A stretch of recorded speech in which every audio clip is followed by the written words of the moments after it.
Welcome to the Get Published podcast, sponsored by Brodie Consulting Group. To get more information about our coaching, publishing, executive ghostwriting, and podcast production services, go to getpublishedpodcast.com.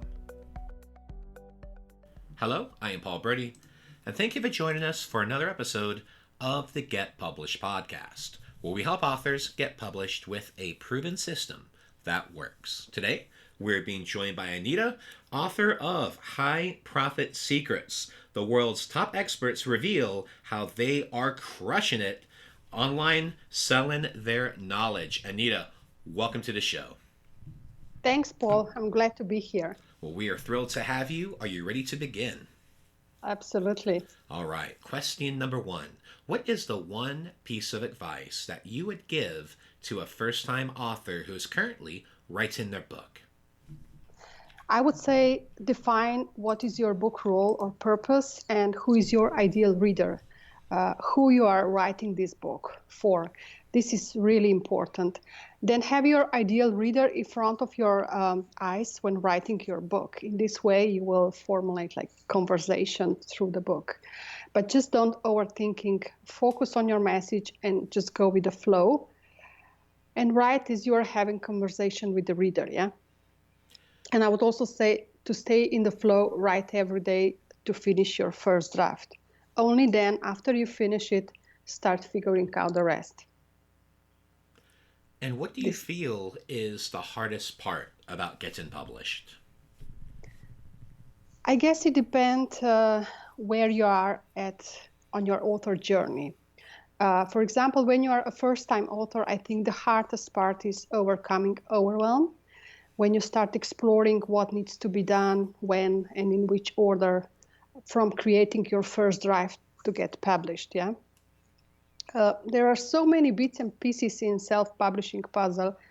I remember when I joined, let's say, self-publishing school community, I felt so overwhelmed, and I thought I will never remember all those details, you know? They discuss micro details and sounded like talking in a different language. But I somehow stayed engaged, joined many launch team, and I've been just learning on the go, yeah? But I would say, don't worry. Once you go through it for the first time, things get clearer and you know where you need to improve or what to do differently next time. I suggest that you decide not to go overwhelmed and go step by step, plan in advance, and then learn what you need to do or know how at the time. It gets easier. When the time comes, you will know what to do. Well, let's talk about marketing. So please share a marketing strategy that you have used in your book launch that has worked well.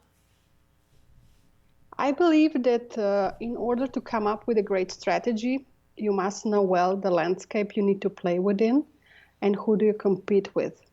Therefore, prior to defining your strategy, to perform a research, hire a mentor or coach, and learn from people in your network is, I think, essential part of it. My marketing strategy that is working very well on our book, High Profit Secrets, has, let's say, few main parts. I would say one is having partners help promoting our book. Every expert that I have interviewed, I offered to be co-author of my book, and they are now promoting the book to their list and some of them to their social media following. And during promotional period, we offer additional bonuses to everyone who pre-order the book. And after they purchase, they go to the bonus page where they get bonuses. And this is how we build our email list whilst promoting the book. And everyone benefit from it. This would also work with multi-author books where everyone, let's say, writes one chapter. Then the second is to use Amazon algorithm. I learned how Amazon algorithm work and what are the prerequisites for successful launch. And I'm applying those learnings from the start. But at the same time, I also outsource Amazon as a specialist, you know. I've been through the course, learned how to do it, but I'd rather spend time on something that I'm more experienced with, and that I know I can bring more value to it.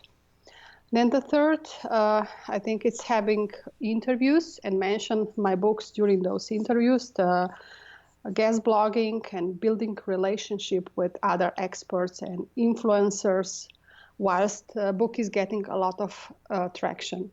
One example is this podcast interview today, and Paul, I really thank you for that.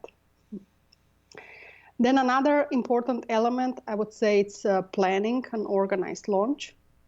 So when to submit the book to Amazon or any other retailers, who and when we will promote your book, when and how to formulate the launch team, I don't know how and when we will obtain reviews that we know that are essential for ranking on Amazon and helping the sales and so on. So planning sounds easy, but it's quite a job, and it's actually quite an important job to do.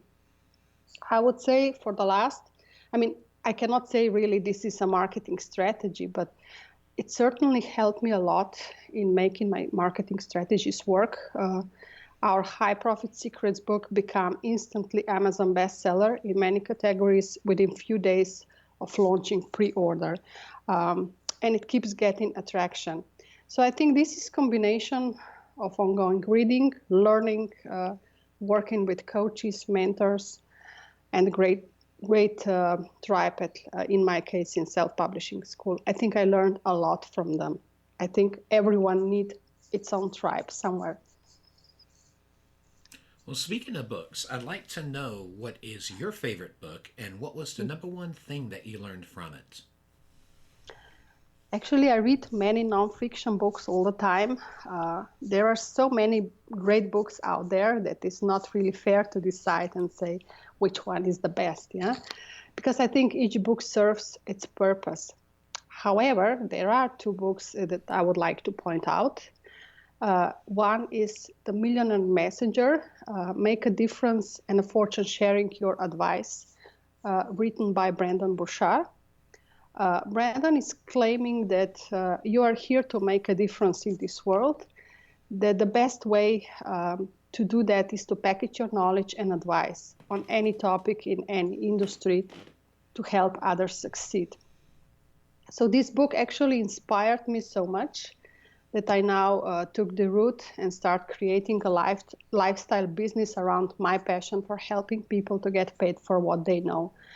And it would mean a world to me if people would buy our book, High Profit Secrets, and say one day in an interview that this book changed their life. Yeah. And the second book I wanted to mention, and I really like, is E-Myth Revisited. I just read recently.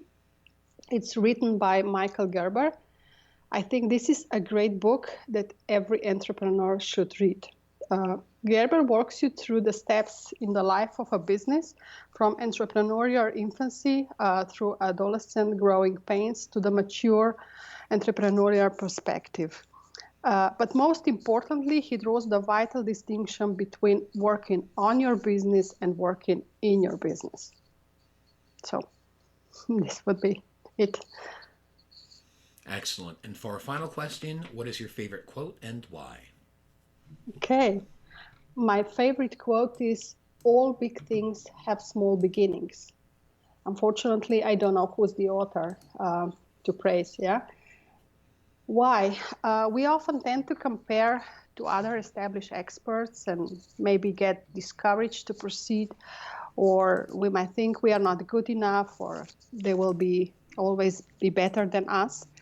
But the point is they all started from scratch and they found their way to success. Therefore, we all have equal options. We just need to find what's really driving us, what we are passionate about, and just be authentic. The rest will fall into place sooner or later. Excellent. Well, Anita, I want to thank you for being a guest on the show. What is the best way for people to find you online? They can find me via Amazon author page, LinkedIn, or my website, anitaps.com. Well, Anita, thank you once again for being on the show, and I wish you all the best in your author journey ahead. Thank you, Paul, for inviting me. It was a pleasure. Thanks again for joining us today. To learn more about how you can be featured in our brand new Get Published business book, go to getpublishedpodcast.com.